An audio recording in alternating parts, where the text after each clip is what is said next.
ஊனத்தை வென்ற சாதனையாளர்கள். எழுதியவர் பேராசிரியர் பியூலா மெர்சி வில்சன். முன்னுரை.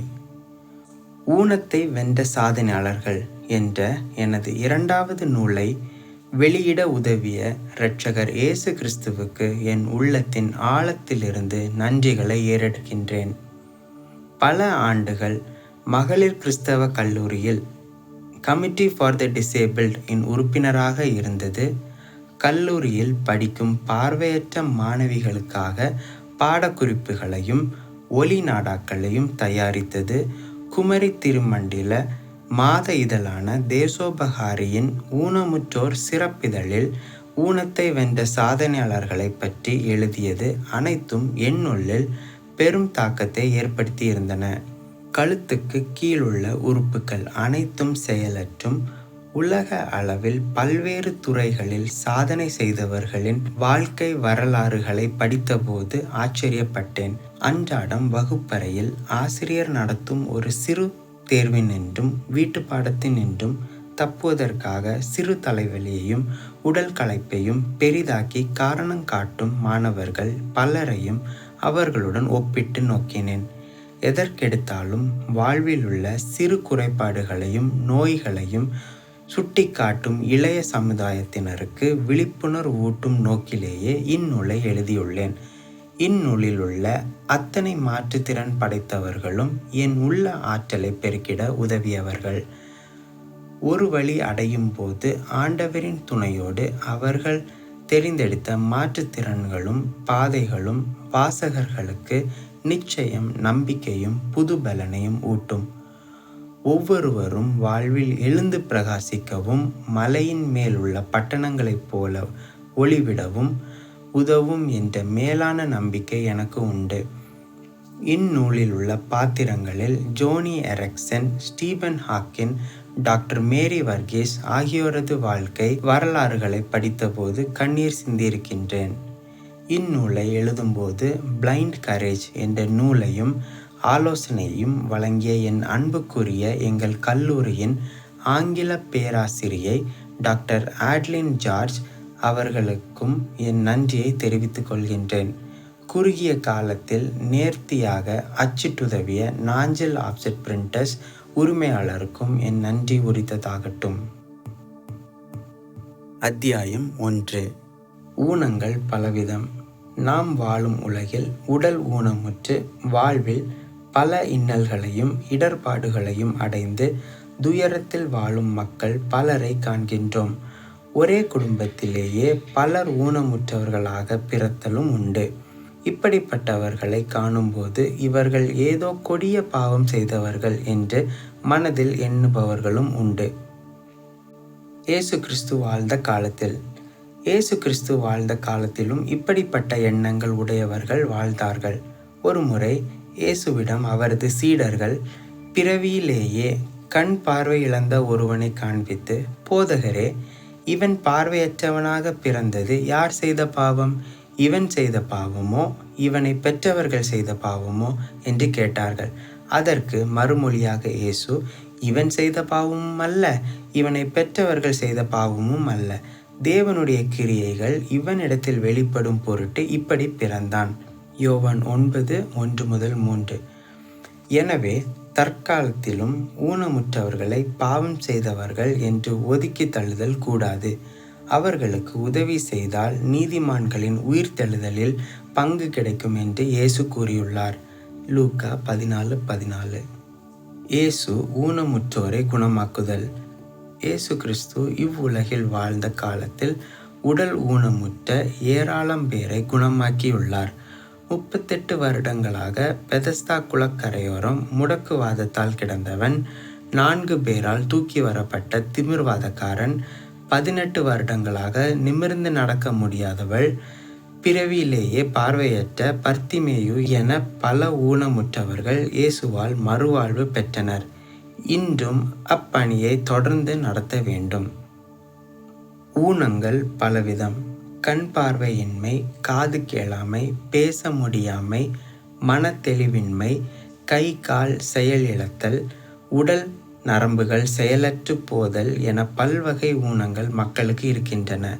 உடலில் ஒரு ஊனம் இருக்கும் போது அதிக சக்தி வாய்ந்த மாற்றுத்திறன் அவர்களுக்கு இருக்கும்.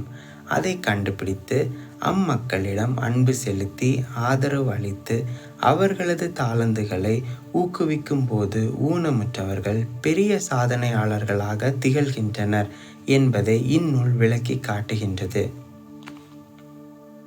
ஊனமுற்றோர் மறுவாழ்வுத்துறை. ஊனமுற்றோர் வாழ்வை மேம்படுத்துவதற்காக இந்திய அரசாங்கம் ஊனமுற்றோர் மறுவாழ்வு மையங்களை மாவட்டங்கள் தோறும் அமைத்துள்ளது. 1991 ஆண்டின் புள்ளி விவர கணக்கெடுப்பின்படி இந்திய மக்கட்தொகையில் 5% மக்கள் ஊனமுற்றோர் ஆவர். இத்துறையின் மூலம் ஊனமுற்றோருக்கான தேசிய அடையாள அட்டை வழங்கப்பட்டுள்ளது. அவர்களுக்கு 3 சக்கர வண்டி, சக்கர நாற்காலி, காலிப்பர் எனப்படும் கம்பி காலுறை, காதொலி கருவி, பிரெயில் கடிகாரம், செயற்கை கால், செயற்கை உறுப்புகள் ஆகியவற்றை இலவசமாக அரசு வழங்குகின்றது.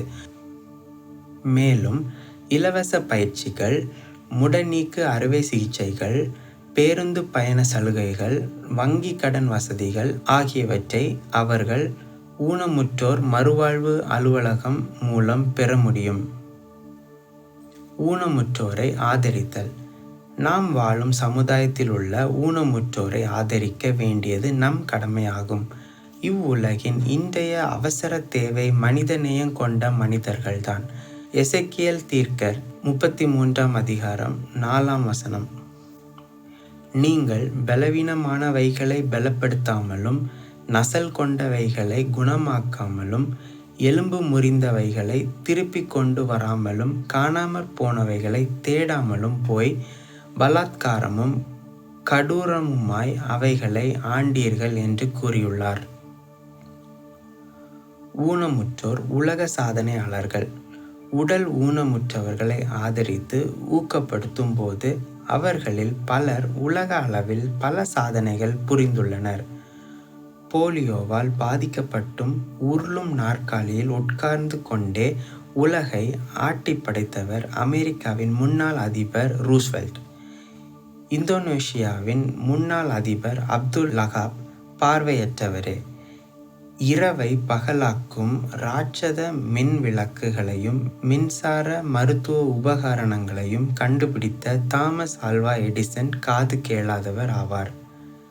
சுவிட்சர்லாந்து நாட்டில் பிறவியிலேயே 2 கைகளுமின்றி பிறந்த அபிராபின் என்ற பெண் காலின் மூலம் 1000க்கும் மேற்பட்ட ஓவியங்களை வரைந்து உலக சாதனை புரிந்துள்ளார். பாரிஸ் பல்கலைக்கழகம் இவரது சாதனைகளை பாராட்டி தங்கப்பதக்கம் வழங்கியுள்ளது. மாபெரும் இசை மேதை பீத்தோவன் காது கேளாதவர். வரலாற்றில் அழியா இடம்பெற்றவர் ஜூலியஸ் சீசர் வலிப்பு நோயுடையவர்.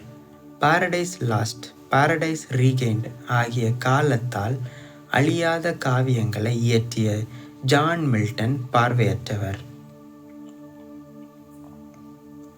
அமெரிக்காவின் பிரபல இசை தயாரிப்பாளராகவும் பாடகராகவும் விளங்கும் ஸ்டீவ் வண்டர் பார்வையற்றவர். இவர் ஆயிரக்கணக்கான பாடல்களை எழுதியுள்ளார். இவர் piano, keyboard, synthesizer, harmonica, congas, drums, bass, guitar, clavinet, melodica என பல்வேறு இசைக்கருவிகளை மீட்டுவதில் வல்லவர். 20க்கும் மேற்பட்ட விருதுகளை வாங்கியுள்ளார். 10வது வயதில் பார்வையை இழந்த ஷீலா ஹால்ஸ்வொர்த் சர்வதேச விளையாட்டு வீராங்கனை ஆவார். இவர் 1984இல் மவுண்ட் ரெய்னியரில் ஏறினார். வாஷிங்டன் ரீப்லின் ஒரு விபத்தில் அகப்பட்டு கை செயல்பாட்டை இழந்தவர். அவர் நியூயார்க்கில் உள்ள புரூக்ளின் பால கட்டுமான பணியில் 13 ஆண்டுகள் பணிபுரிந்தார். 1960இல் ரோமில் நடந்த ஒலிம்பிக் போட்டியில் டெக்கத்லான் சாம்பியன்ஷிப்பை வென்ற அமெரிக்க விளையாட்டு வீரர் ரீப்பர் ஜான்சன் கால் ஊனமுற்றவர் ஆவார்.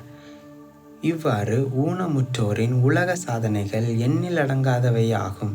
இவர்களின் வாழ்க்கை வரலாறுகள் சிறு சிறு ஊனங்களால் மனந்தளர்ந்து செயலிழந்து சோம்பி கிடக்கும் மக்களை எவரெஸ்டில் ஏற்றி செல்லும் ஆற்றல் பெற்றவை. உடல் உறுப்புகளின் ஊனமெல்லாம் ஊனமல்ல, மாந்தர்தம் உள்ளத்தின் ஊனமே ஊனம் என்பதை ஊனமுற்ற சாதனையாளர்களின் வாழ்க்கை வரலாறுகள் நமக்கு தெளிவுபடுத்துகின்றன. உடல் ஊனமுற்றும் சாதனைகள் பல புரிந்த 16 பேரின் வாழ்க்கை வரலாறுகள் இந்நூலில் இடம்பெற்றுள்ளன. அத்தியாயம் 2. ஜோனி எரிக்சன். 17வது வயதில் நீச்சல் பயிற்சியின் போது ஏற்பட்ட விபத்தினால் கழுத்துக்கு கீழே உள்ள உறுப்புகள் அனைத்தும் செயலிழந்த போதிலும் இடைவிடாத ஜெபத்தாலும் தன்னம்பிக்கையாலும் உலக அளவில் பிரசித்தி பெற்று விளங்குபவர் ஜோனி எரிக்சன். வீல் சேரில் அமர்ந்து கொண்டு வாயில் பிரஷை வைத்து அவர் வரைந்த ஓவியங்கள் லட்சக்கணக்கான ரூபாய்க்கு விற்பனை ஆகியுள்ளன. ஜோனி எனப்படும் அவரது திரைப்படம் உலக அளவில் வெளியிடப்பட்டுள்ளது. தொலைக்காட்சி பேட்டிகளின் போது, தேவனே, இந்த ஒளிபரப்பு அர்த்தமுள்ளதாக அமைய எனக்கு அறிவையும் நம்பிக்கையும் தாரும் என்று ஜெபிப்பார் ஜோனி. அவரது வாழ்க்கை நிகழ்ச்சிகளை பார்த்து வாசித்து புத்தொளி பெற்றோர் அநேகர். பிறப்பும் இளமையும். ஜோனி எரிக்சன் மேரிலாண்டில் உள்ள பால்டிமோர் என்னுமிடத்தில் ஜானி எரிக்சன் தம்பதியருக்கு மகளாக பிறந்தார். அவரது தந்தை ஒலிம்பிக் விளையாட்டு வீரர் ஆவார். அவர் ஜோனி சிறுமியாக இருக்கும்போதே அவருக்கு குதிரை ஏற்றம், நீச்சல், விளையாட்டு போன்றவற்றில் சிறப்பு பயிற்சி அளித்து வந்தார். ஜோனியின் 17வது வயதில் கடலில் நீந்தி கொண்டிருந்த போது எதிர்பாராமல் ஏற்பட்ட விபத்தினால் அவரது உடல் செயலிழந்து போயிற்று. பின்னர் உறவினர்களால் மருத்துவமனையில் சேர்க்கப்பட்டார். மருத்துவமனையில் நீண்ட காலம் அவருக்கு சிகிச்சை அளிக்கப்பட்டது. மரண பள்ளத்தாக்கில் அவர் கடந்து சென்ற நாட்களில் அவரது நாவு சங்கீதம் 23ஐ மீண்டும் மீண்டும் சொல்லிக்கொண்டே இருந்தது. தேவனிடத்தில் அன்பு கூறுகிறவர்களுக்கு சகலமும் நம்பிக்கைக்கேதுவாகவே நடக்கிறது என்ற ரோமர் 8:28 தன் வாழ்க்கைக்கு வழிகாட்டியாக வைத்திருந்தார். பல லட்சக்கணக்கில் பணம் செலவழித்து அவரது நோய்க்கு சிகிச்சை அளித்தார் அவரது தந்தை. அவரது உடல் முழுவதும் பல்வேறு அறுவை சிகிச்சைகளும் எலும்பு மாற்று சிகிச்சைகளும் நடந்தன. எரேமியாவின் புலம்பல் வசனங்கள்தான் துன்ப வேளையில் அவருக்கு ஆறுதல் அளித்தன. அவர் என்னை வெளிச்சத்திலே அல்ல, இருளிலே அழைத்து நடத்தி வந்தார். என் சதையும் என் தோலையும் முற்றலாக்கினார், என் எலும்புகளை நொறுக்கினார். புலம்பல் 3:2-3 என்ற வசனங்கள் அவர் வாழ்வில் நடந்தன. யோபின் துயரங்கள், பவுலின் பாடுகள் யாவும் அவருக்கு ஆறுதலை கொடுத்தன. ஜோனி இளம் வயதிலேயே வேதாகமத்தின் பல பகுதிகளை மனப்பாடமாக படித்து வைத்திருந்தார். அவருக்கு உதவி செய்யவும் ஆறுதல் கூறவும் ஏராளமான நண்பர்களும் உறவினர்களும் முன் வந்தனர். சக்கர நாற்காலி வாழ்வும் ஒரு ஆசீர்வாதமே என்று நினைத்தவர். பல ஆண்டுகள் சக்கர நாற்காலியிலேயே காலங்கழித்தவர் ஜோனி. துன்ப துயரங்கள் பெருகிய வேளையிலும் தேவனுக்கு நன்றி சொல்ல பழகினார். விளையாட்டு வீராங்கனையாக நீச்சலிலும் குதிரை ஏற்றத்திலும் ஓவியம் வரைவதிலும் உலக சாதனை படைக்க வேண்டிய ஓர் இளம் பெண் வாழ்நாள் முழுவதும் சக்கர நாற்காலியில் முடங்கி கிடப்பதென்பது ஒரு எளிதான காரியமா? அவர் துன்பக்கடலில் மூழ்கிய வேளையில் ஸ்டீவ் என்பவர் வீல் சேர் அனுபவமும் ஒரு ஆசீர்வாதமே என்பதை அவருக்கு எடுத்து விளக்கினார். நம் வாழ்க்கை என்பது தேவன் வரையும் ஓர் ஓவியம். அதில் ஏற்ற வண்ணங்களை சேர்க்கவும் மேடு பள்ளங்களை போடவும் அவருக்கு தெரியும். ஆனால் அடிக்கடி தேவனின் பிரஷை பிடுங்கி நாமே வண்ணம் தீட்ட தொடங்கி விடுகிறோம். இதனால் நம் வாழ்வென்னும் ஓவியம் அலங்கோலமாகி விடுகிறது என்பதை ஸ்டீவ் விளக்கிய போது பரமனின் கையில் அவர் வரையும் ஓர் ஓவியமாக தன்னை ஒப்பு கொடுத்தார் ஜோனி. முடக்குவாதத்தால் முடங்கிப்போன அவர் முதலாக வாழ்வில் சக்கர நாற்காலியும் ஓர் மகிழ்ச்சிக்குரிய கருவியே என்பதை ஏற்றுக்கொண்டார். ஊழியத்தில் பள்ளி மாணவர்களுக்கும் வாலிபர்களுக்கும் கவுன்சிலிங் கொடுப்பதற்கும், கிறிஸ்துவுக்கு வாலிபர் இயக்கத்திலும் பல ஆலயங்களிலும் செய்தி கொடுப்பதற்கும் பல வாய்ப்புகள் அவரை தேடி வந்தன. தன் நகைச்சுவை கலந்த பேச்சினாலும் உள்ளத்தை அசைக்கும் சாட்சியினாலும் ஆயிரக்கணக்கான இளைஞர்களை ஆண்டவருக்கு நேராக திருப்பினார். மனித உதவிகளை இழந்து தவித்த வேளைகளில் தேவன் என்னிடத்தில் இருந்து எதையாவது எடுத்து போட்டால் அதைவிட நல்லது ஒன்றை எனக்கு திருப்பி தருவார் என்ற நம்பிக்கை இவரிடம் காணப்பட்டது. அவரது வாழ்வில் ஏற்பட்ட விபத்துக்கள் மனதளவிலும் ஆன்மீகத்திலும் அவர் முதிர்ச்சி அடைய உதவின. பிரபல ஓவியராதல். வாழ்வில் ஏற்பட்ட துன்பங்களுக்கும் நெருக்கங்களுக்கும் வடிகாலாக ஓவியம் வரைவதை ஜோனி தெரிந்து கொண்டார். இயற்கை காட்சிகள், மிருகங்கள், மனிதர்கள் என பல்வேறு ஓவியங்களை வாயில் பிரஷை வைத்துக்கொண்டு வரைய ஆரம்பித்தார். தகவல் தொடர்பு சாதனங்களில் ஜோனியின் திறமையை அறிந்த நியூஸ் அமெரிக்கன், NBC போன்ற தொலைக்காட்சிகள் அவரை பற்றி ஒளிபரப்பத் தொடங்கின. இந்த அழகிய ஓவியத்திற்குரிய எண்ணம் உங்களுக்கு எப்படி ஏற்பட்டது? ஒரு படம் வரைய எவ்வளவு நேரம் எடுக்கிறீர்கள் என்று கேள்விகளை அவரிடம் அடுக்கினர். அவரது ஓவியங்களின் கீழ் PTL என்று எழுதியிருப்பார். அதற்கு நிருபர்கள் விளக்கம் கேட்டனர். பிரைஸ் த லார்ட் என்பதன் சுருக்கமே PTL என விவரித்தார். 17ஆம் வயதில் உடல் முடங்கிப்போன நிலையிலும் வாயினால் படம் வரைய உதவி செய்த தேவனை துதிக்கிறேன் என்று அவர் கூறியதை கேட்டு பலர் கண்ணீர் சிந்தி இயேசுவை சொந்த இரட்சகராக ஏற்றுக்கொண்டனர். அவர் வரைந்த வாழ்த்து அட்டைகளையும் ஓவியங்களையும் விற்க ஜோனி PTL என்ற கம்பெனியை தொடங்கினார். மேலும் கிறிஸ்தவ புத்தகங்கள் அடங்கிய லோகோஸ் என்னும் புத்தக நிலையத்தையும் ஆரம்பித்தார். ஒவ்வொரு கண்காட்சிகளிலும் அவர் வரைந்த ஓவியங்களுடன் அவரது சாட்சியையும் அச்சிட்டு விநியோகம் செய்தார். நியூயார்க்கில் உள்ள Today Show, Chicago Tribune, Sun Times, CBS TV, Women's Day, People, Teen, Moody Monthly, Christian Life ஆகிய தகவல் தொடர்பு சாதனங்கள் அவரை பற்றி வெளியிட்டன.